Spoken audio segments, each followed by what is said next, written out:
आइए, स्वागत है संस्कार एकेडमी के इस लेक्चर सीरीज में।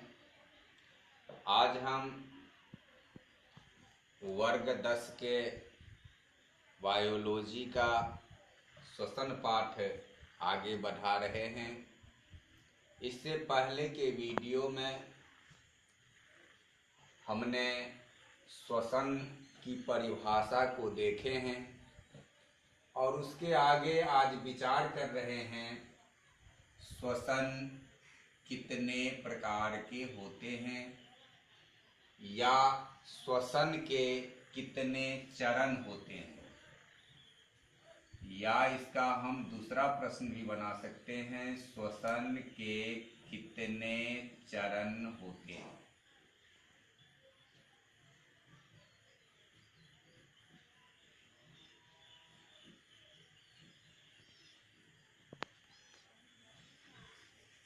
श्वसन के दो चरण होते हैं, अर्थात श्वसन दो प्रकार के होते हैं, अवायवीय श्वसन, वायवीय श्वसन।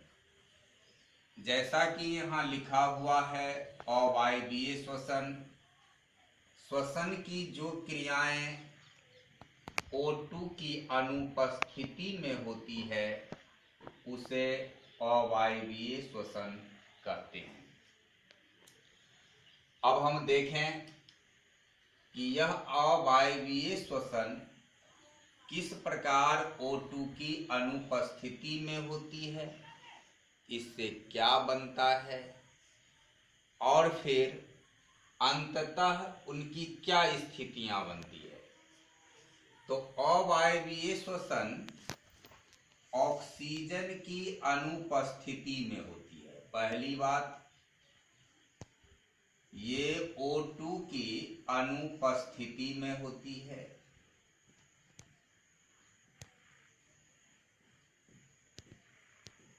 दूसरी बात इसमें यह है, इसमें कोशिकीय ईंधन यानी ग्लूकोज,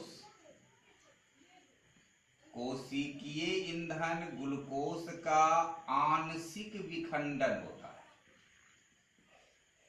आंशिक विखंडन होता है यानी ग्लूकोज का पूर्ण विखंडन नहीं होता है। यह आंशिक विखंडन किस प्रकार होता है, तो ग्लूकोज का जैसा कि हम जानते हैं सूत्र होता है C6H12O6, अर्थात ग्लूकोज 6 परमाणु वाले कार्बन हैं, 6 परमाणु वाले कार्बनिक यौगिक है। ग्लूकोज 6 परमाणु वाले कार्बनिक यौगिक है, तो एक अणु ग्लूकोज विखंडित होकर के 2 अणु पायरुवेट बनाता है। 2 अणु पायरुवेट बनाता है। अब 2 अणु पायरुवेट, यहां पायरुवेट 3 परमाणु वाले कार्बन होते हैं, 3 परमाणु वाले या 3 कार्बन परमाणु वाले होते हैं। पायरुवेट 3 कार्बन परमाणु वाले यौगिक हैं। यदि हम इसका सूत्र लिखें तो इसका सूत्र होता है CH3COCOO-।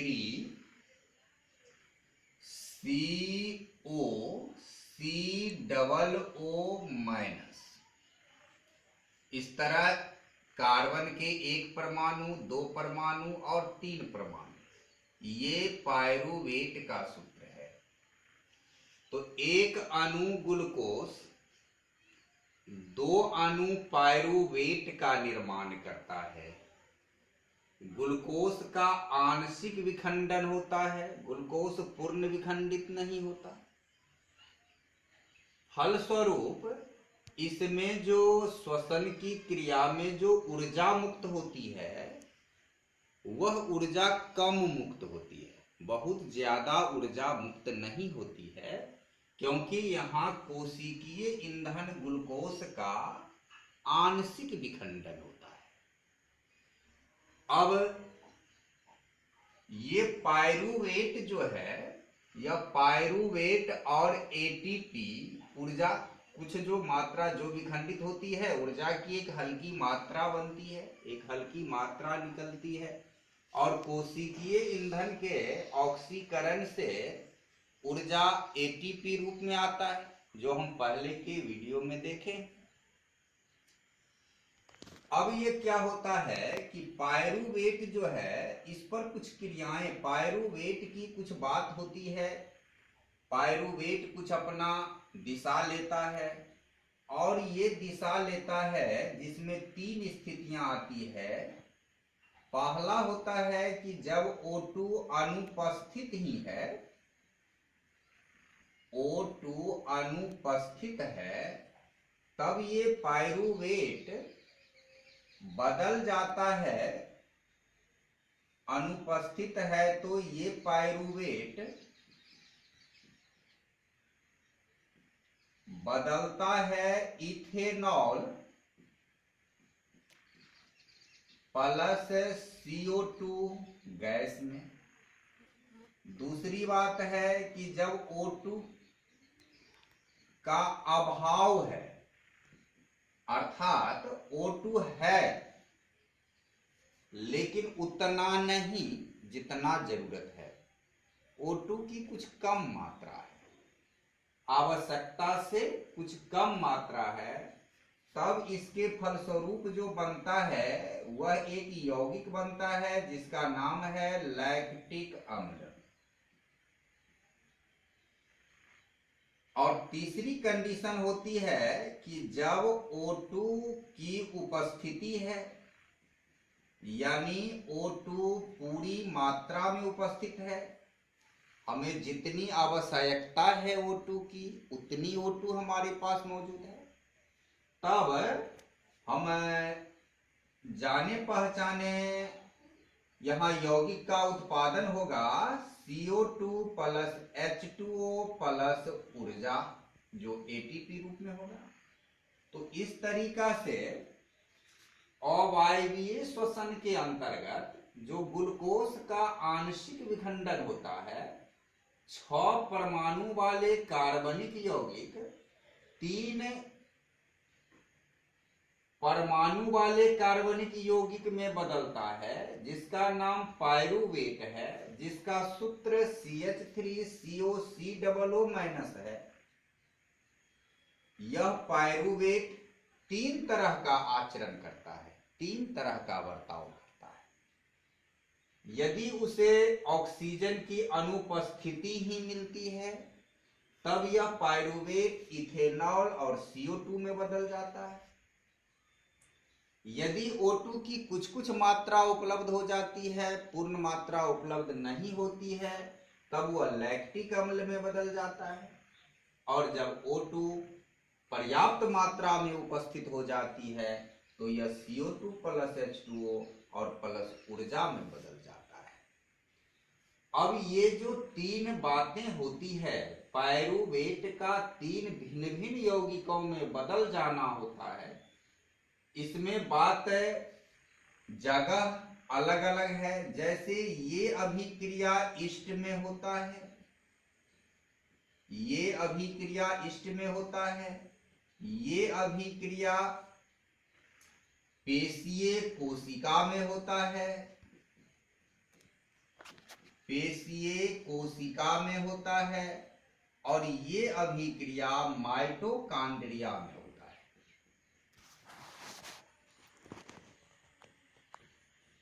माइटोकॉन्ड्रिया। तो इस तरीके से पायरूवेट इथेनॉल और CO2 में बदलता है ईस्ट में,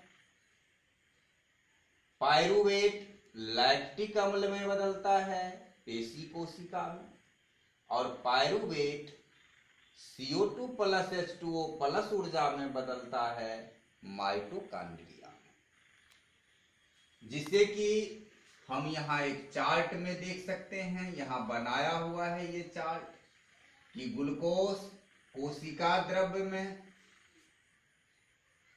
अवायवीय श्वसन हुआ। यह कोशिका द्रव्य में अवायवीय श्वसन के फलस्वरूप ग्लूकोज का आंशिक विखंडन हुआ, पाइरूवेट और एटीपी का निर्माण हुआ।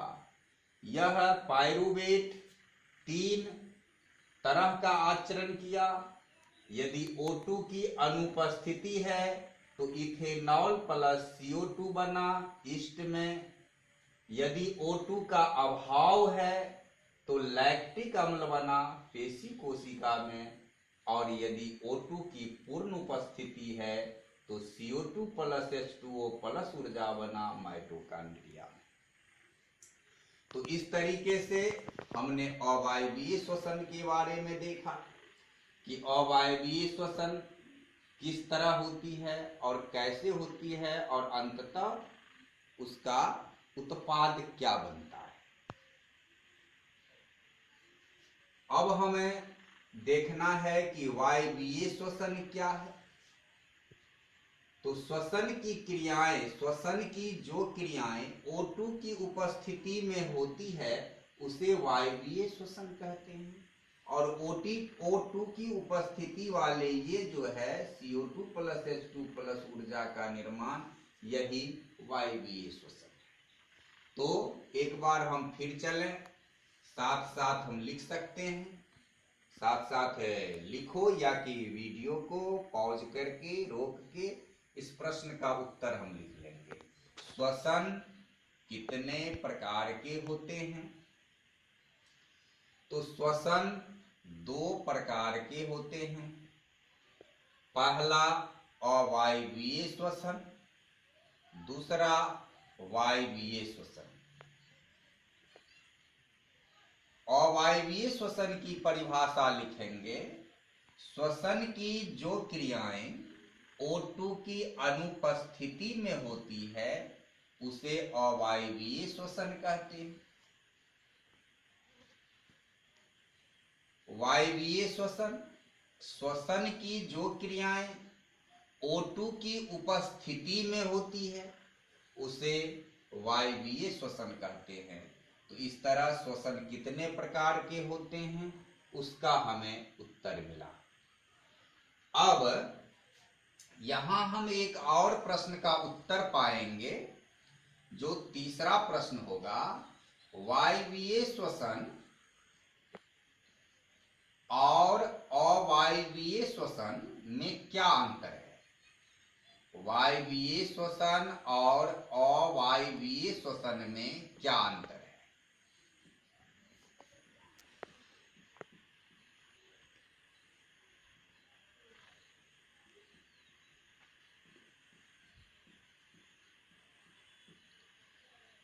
ये हमारे प्रश्न हैं कि वायवीय श्वसन और अवायवीय श्वसन में क्या अंतर है।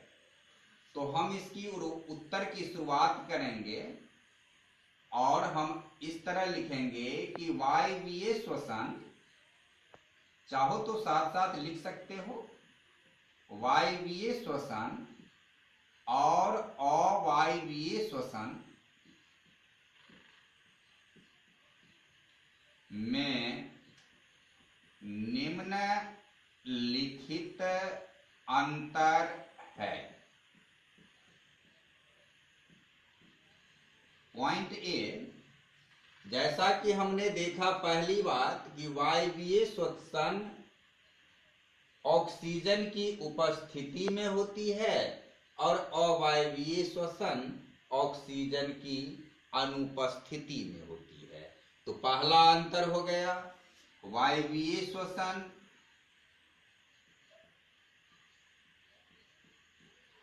O2 की उपस्थिति में होती है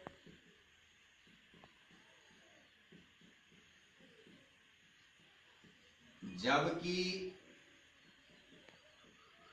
अवायवीय श्वसन O2 की अनुपस्थिति में होती है।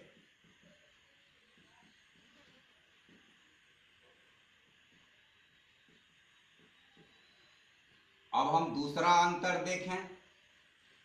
दूसरा अंतर हमने यहां देखा कि वायवीय श्वसन अवायवीय श्वसन कोशिका द्रव्य में होती है, और यहां देखा कि O2 उपस्थिति यानी वायवीय श्वसन माइटोकॉन्ड्रिया में होता है।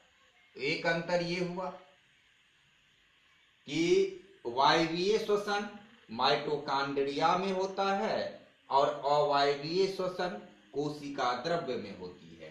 तो हम एक अंतर ये लिख देंगे, वायवीय श्वसन माइटोकॉन्ड्रिया में होता है,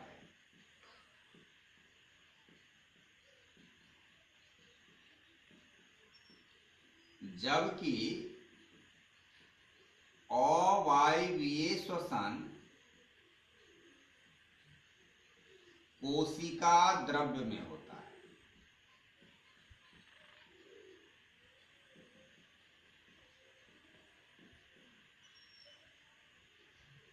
तीसरा बात है, अवायवीय श्वसन में हमने देखा कि कोशिकीय ईंधन ग्लूकोज का आंशिक ऑक्सीकरण होता है, फलस्वरूप ऊर्जा कम उत्पादन होती है, और वायवीय श्वसन में ग्लूकोज का पूर्ण ऑक्सीकरण होता है, तो ऊर्जा ज्यादा मात्रा में उत्पन्न होती है। तो हम ये लिखेंगे कि वायवीय श्वसन में अवायवीय श्वसन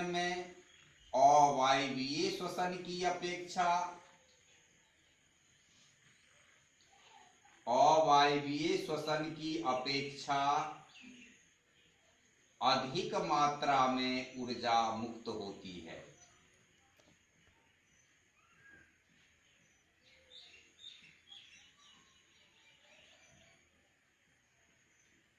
तो हमें ये तीन अंतर लिखना है। वायवीय श्वसन और अवायवीय श्वसन में क्या अंतर है? वायवीय श्वसन और अवायवीय श्वसन में निम्नलिखित अंतर है। पहली बात कि वायवीय श्वसन O2 की उपस्थिति में होती है, जबकि अवायवीय श्वसन O2 की अनुपस्थिति में होती है। दूसरी बात, वायवीय श्वसन माइटोकॉन्ड्रिया में होता है, जबकि अवायवीय श्वसन कोशिका द्रव्य में होता है। तीसरा अंतर है, वायवीय श्वसन में अवायवीय श्वसन की अपेक्षा अधिक मात्रा में ऊर्जा मुक्त होती है। अब इसके बाद हम यहां आवे। यहां हमने देखा है कि पेशीय कोशिका में जब O2 का अभाव होता है तो पायरुवेट लैक्टिक अम्ल में बदल जाता है, और यह लैक्टिक अम्ल जीवों के पेशी में संचित हो जाती है, जमा हो जाती है, और इसका एक प्रभाव होता है कि उस अंग में, उस पेशी में ऐंठन या दर्द होने लगता है। तो जब कभी हमारे शरीर में ऐसी स्थिति बनती है तो इसका कारण है लैक्टिक अम्ल का निर्माण। जैसे कि हम दौड़ते हैं या फिर अधिक व्यायाम करते हैं तो हमारे शरीर में अधिक ऊर्जा की आवश्यकता होती है, और यदि हमारे श्वसन की क्रिया से उतना ऑक्सीजन आपूर्ति नहीं हो पाता है तो ऑक्सीजन का अभाव हो जाता है, और ऑक्सीजन के अभाव से हमारे पेशी में लैक्टिक अम्ल का निर्माण हो जाता है, और इस लैक्टिक अम्ल के कारण हमारे शरीर में दर्द या ऐंठन का अनुभव होने लगता है। तो हमारा यहाँ एक प्रश्न बनेगा चौथा कि लगातार दौड़ने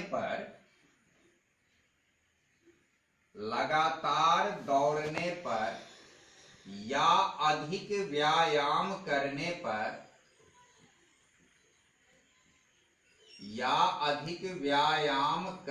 पर शरीर में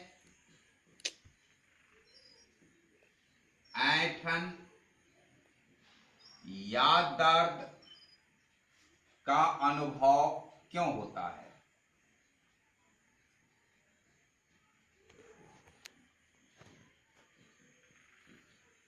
इसका उत्तर हम लिखेंगे, लगातार दौड़ने पर या अधिक व्यायाम करने पर ऊर्जा की आपूर्ति में जितने ऑक्सीजन की आवश्यकता होता है उतने ऑक्सीजन की पूर्ति नहीं हो पाती है। तो लिखेंगे कि लगातार दौड़ने पर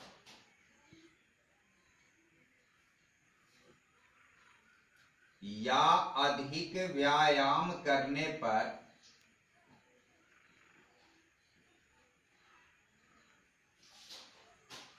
आवश्यकता के अनुसार O2 की पूर्ति नहीं हो पाती है।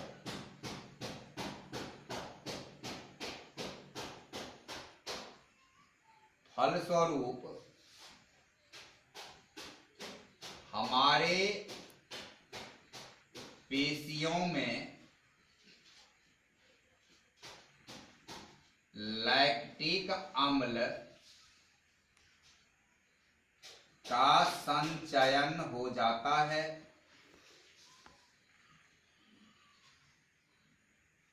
जिस कारण शरीर में ऐंठन या दर्द का अनुभव होता है। तो इस तरह हमने आज इस श्वसन के प्रकार से 3 प्रश्न को खोजा और उनके उत्तर तैयार किए। अब अगले वीडियो में हम इस श्वसन के पाठ को और आगे बढ़ावेंगे। यदि वीडियो में कहीं कुछ ऐसा लगे कि समझ में नहीं आ रहा है तो कमेंट सेक्शन में भेजना है, और यदि पसंद आवे तो लाइक करना है, अपने दोस्तों के बीच शेयर करना है, और यदि पहली बार आए हैं तो सब्सक्राइब करना है। तब तक के लिए वीडियो देखने के लिए बहुत बहुत धन्यवाद।